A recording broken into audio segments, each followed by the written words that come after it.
Following Mr. Trump's Liberation Day, the Canadian sectors that are being hit the hardest are the auto sector, steel, aluminum, and energy products. However, during Mr. Trump's announcement, the president said that Canada imposes a 250 to 300% tariff on U.S. dairy products.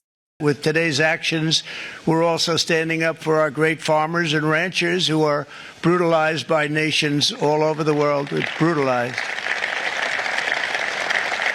Canada, by the way, imposes a 250 to 300% tariff on many of our dairy products. They do the first can of milk. They do the first little carton of milk at a very low price, but after that it gets bad, and then it gets up to 275, 300%.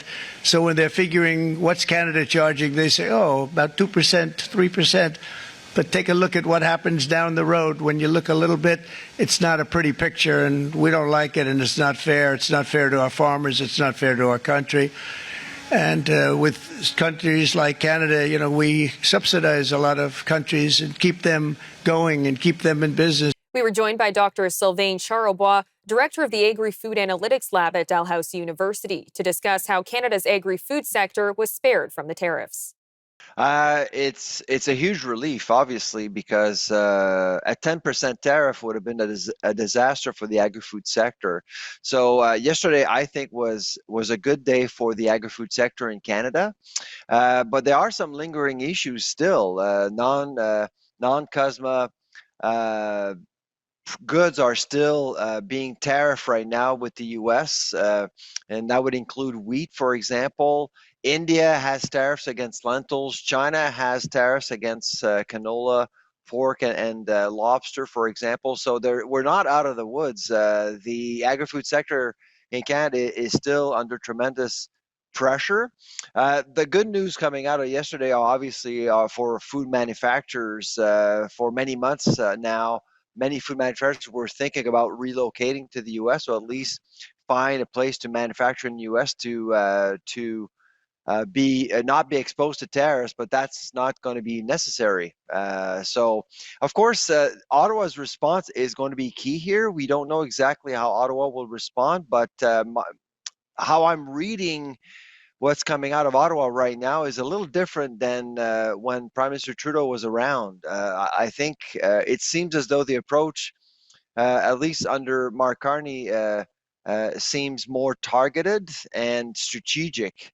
The dollar for dollar approach seems to be over now, which is good. And Mr. Carney did claim a few days ago that he wouldn't tariff American food products coming into Canada, which is really good news for Canadian consumers.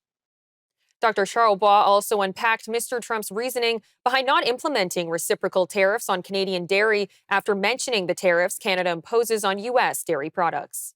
I think it's a threat, but it's certainly a presidential warning for what's to come, for sure. I actually think that right now, dairy is clearly targeted. It was really interesting that Mr. Trump didn't mention anything about poultry or eggs.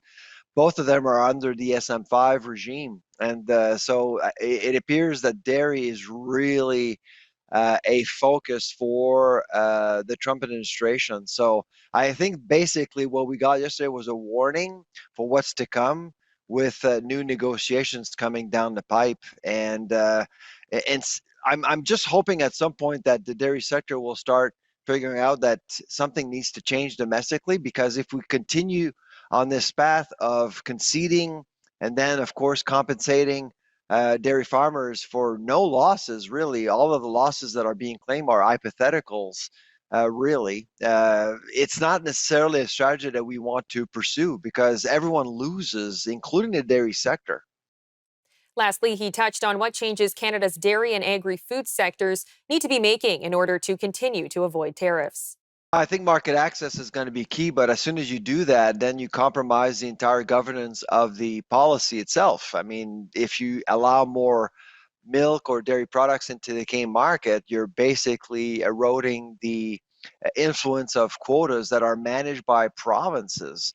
And so you got to rethink the entire system altogether. If you actually concede and provide more access to the Americans, you have no choice but to think about how quotas are managed, how pricing is being set at Farmgate by the Canadian Dairy Commission, of course.